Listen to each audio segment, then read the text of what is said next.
Facebook პოსტები და რაც ყველაზე არ ვიცი, ტრაგიკული რო არ იყოს ის საიტი მიექანება, ეს ქვეყანა სასაცილო იქნება, ნამდვილად რომ მიხეილ სააკაშვილის ბრალი ამ საკითხთან დაკავშირებით, როდესაც ის დაკითხეს, ერთ-ერთი მთავარი კითხვა იყო მისი Facebook პოსტი ივანიშვილის ზვიგენთან დაკავშირებით. ახსოვს ეს ალბათ საზოგადოებას, სადაც მან დაწერა, რომ ივანიშვილის ზვიგენთან სელფი უნდა გადაიღოს ყველამ და ეს ჩაუთვალეს, რომ არის მოწოდება ძალადობით დამხობის რეჟიმის. ანუ ამ სახელმწიფოში ეგრეთ წოდებულში ცხოვრობთ რეალურად. ხომ მიხეილ სააკაშვილთან დაკავშირებით ახლა რუსული საოკუპაციო რეჟიმის პოლიტიკა გასაგებია, ყველა მისი ბრალი ახლა დაწყებული პიჯაკების საქმიდან არის აბსოლუტურად პოლიტიკური და არანაირი საერთო სამართლებრივ პროცესთან არ აქვს. განსაკუთრებით მიხეილ სააკაშვილის სამიზნე რუსული საოკუპაციო რეჟიმისთვის იყო ყოველთვის და ბიძინა ივანიშვილისთვის განსაკუთრებულად იმ მარტივი მიზეზის გამო, რომ ის რაც ახლა ქვეყანაში ხდება, არ არის რაღაც პოლიტიკურ პარტიებს შორის ბრძოლა, ეს არის თავისუფალი საქართველოს ბრძოლა რუსული საოკუპაციო რეჟიმის წინააღმდეგ და თავისუფალი საქართველოს სიმბოლო იმ 9 წლის, რომელმაც თავისუფალი და თანამედროვე სახელმწიფო შექმნა, არის სწორედ მიხეილ სააკაშვილი და ამის გამო ზის ახლა ციხეში. ხა იმდენი ბრალი აქვს აყენებული და იმდენი წელი აქვს მიჯული, რომ ახლა ამ 3 წლით მეტი იქნებოდა თუ გვიანი მეტი იქნებოდა თუ ნაკლები იქნებოდა, ამას რაღაცა არსებითი განსაკუთრებული მნიშვნელობა არ აქვს, თუმცა ეს რეალურად ანახებს იმას, სად ცხოვრობთ და რა პირობებში გვიწევს ყველას ბრძოლა რუსული საოკუპაციო რეჟიმის წინააღმდეგ. მე ასევე მინდა ყველა იმ პოლიტიკურ ლიდერს, რომელსაც გუშინეს დამატებით რაღაცა აბსურდული ბრალი წაუყენეს, გამოუცხადო სოლიდარობა. მე ვფიქრობ, რომ მოულოდნელი ამაში არაფერი არ ყოფილა. რეჟიმის საოკუპაციო რეჟიმი ესე მოქმედებს, რომ მას არ აწყობს პოლიტიკური ლიდერები გარეთ. ამიტომაც ის რომ მათ შეიძლებოდა ამ ჯერ ხო აბსურდული ბრალდები ძიან და შემდეგ კიდე აბსურდული ბრალდება დაემატებინათ. გასაკვირი ამაში არაფერი არ არის. თითოეულ მათგანს ვუსურვებ ხნეობას და დარწმუნებული ვარ, რომ თითოეული მათგანი ამით კიდე უფრო მეტად გაძლიერდება, იმიტომ რომ ამ ადამიანებს ესმით. ჩვენ შეიძლება ძალიან ბევრი ასეთი სხვადასხვა ქონია ახლა ყველა ადამიანთან, ხო? ნიკა გვარამიასთან, ნიკა მელიასთან, ელენისთან, ხოშტარიასთან, ზურასთან, გიორგი ვაშაძესთან, ყველასთან, მაგრამ ყველაზე მთავარი ამ შემთხვევაში არ არის ეს. ყველაზე მთავარი არის ის, რომ ჩვენ ვართ ყველა ერთი რუსული საოკუპაციო რეჟიმის წინააღმდეგ და ვინც გარეთ ვართ ახლა დარჩენილი, ნუ დროებით ალბათ, მაგრამ გარეთ ვართ დარჩენილი და ჯერ კიდევ რუსული საოკუპაციო რეჟიმის ეს მარწუხები არ მოგწვით და ჩვენი ვალდებულება არის ზუსტად ის, რომ ჩვენ ზოურმაგად ვიბრძოლოთ იმისთვის, რომ ყველა პოლიტიკური პატიმარი, პოლიტიკური ლიდერიდან დაწყებული რიგითი საქართველოს რიგითი მოქალაქეები, რომლებიც აბსურდული ბრალდებით, წერლები, პოეტები, ჟურნალისტები არიან ციხეში, მათი თავისუფლებისთვის ვიბრძოლოთ გაათმაგებულად და ყველაფერი გავაკეთოთ იმისთვის, რომ ამ ბრძოლამ და აი ამ ქარტეხილებმა და ამ უსამართლობამ, რასაც რეჟიმი ყოველდღიურად აწარმოებს ამ ქვეყნის წინააღმდეგ, კი არ გაგვტეხოს პირიქით, კიდევ უფრო მეტი мотиваცია შეგვძინოს ბრძოლის. კიდევ უფრო მეტად დამძიმდება რუსული საოკუპაციო რეჟიმი, ამაში ხმად ვარ დარწმუნებული, იმიტომ რომ ჩვენ ხშირად ვამბობდით, რომ რუსული საოკუპაციო რეჟიმის მთავარი მიზანი არის ძალების სრული კონსოლიდაცია, იმისთვის რომ მან საბოლოოდ შეასრულოს თავისი გეგმა და მისი საბოლოო გეგმა არის ის, რომ საქართველოს აქციოს რუსეთის ნაწილად, ამისთვის მას ჭირდება, რომ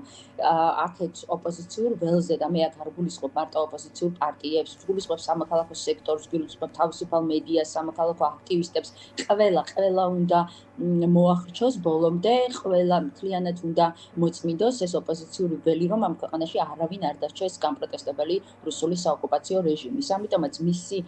მეთოდები ამ მხრივ იქნება კიდევ უფრო მკაცრი და კიდევ უფრო მძიმე, თუმცა ვიმეორებ, რომ ეს არის გზა, რომელიც თავისუფლებისთვის ბრძოლაში ამ ქვეყანამდე ჩვენც ამ ქვეყანასთან ერთად, ვისაც ამ ქვეყნის თავისუფალი და ევროპული მომავალი ჯერა უნდა გავიაროთ. ხო, ანა, სწორედ ამაზე საუბრობდა სხვათა შორის მიხეილ სააკაშვილიც მის ბოლო წერილში, ხომ, რომელიც გასაჯაროვდა, საუბარი იყო ერთობაზე და ხაზს უსვამდა, რომ აი ყველამ უნდა დავივიწყოთ წყენები, რომელიც შეიძლება გაკავშირებდეთ რაღაცა პერსონალურად თუ პარტიულად, რომ უნდა შევწყვიტოთ თუნდაც აი სატელევიზიო ეთერებში ერთმანეთზე თავდასხმა, კრიტიკა, აბსურდული ბრალდებები, იგივე რაღაცა ბიძინა ივანიშვილთან გარიგებასთან დაკავშირებით და მნიშვნელოვანია ფოკუსის გასწორება ბიძინა ივანიშვილზე, იმიტომ რომ ის არის ადამიანი, რომელიც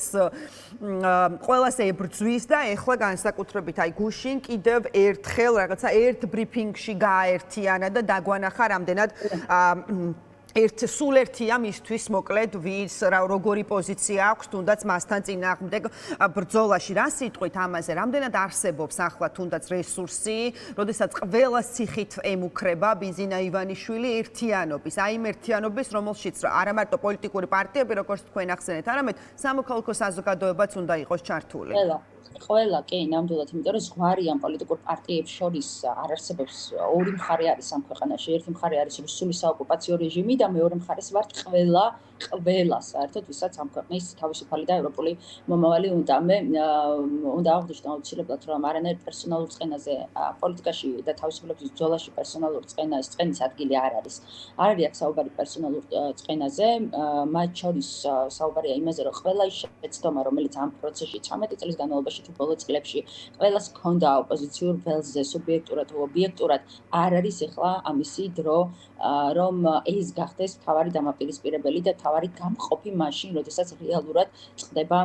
ბედი ამ ქვეყნის ყოფნა არ ყოფნის და ჩვენი თითოეული ჩვენთაგანის ყოფნა არ ყოფნის ბედი, ხო? ბიზინა ივანიშვილის წარმოუდგენია, რომ ჩვენ ხშირად ვამბობდით საარჩევნოდ, როდესაც ერთიანობაზე და საერთო სიაზრეს საუბრობდით და როდესაც ყველა წინააღმდეგი იყო ერთიანი ნაციონალური მოძრაობის გარდა ერთიანობის და საერთო სიით, ჩვენ ხშირად ვამბობდით, რომ თუ ჩვენ ეხლა ოპოზიცია, ჩვენს ოპონენტებს შეუძლებოდით, რომ თუ ჩვენ ეხლა ოპოზიცია ვერ ვიპოვეთ საერთო გზებს ერთმანეთთან და ვიქნებით იმით, რომ ამასთან ვერ დავდგები და იმასთან ვერ დავდგები, მაშინ ჩვენ ამარჩევნების შემდეგ თუ წაგვართმევს ბიზინა ივანიშვილი ამარჩევნებს რუსული საოკუპაციო რეჟიმი, მაშინ მოგვიწევს საკანების არჩევა საპატიმროში და იქ არ იქნება მერე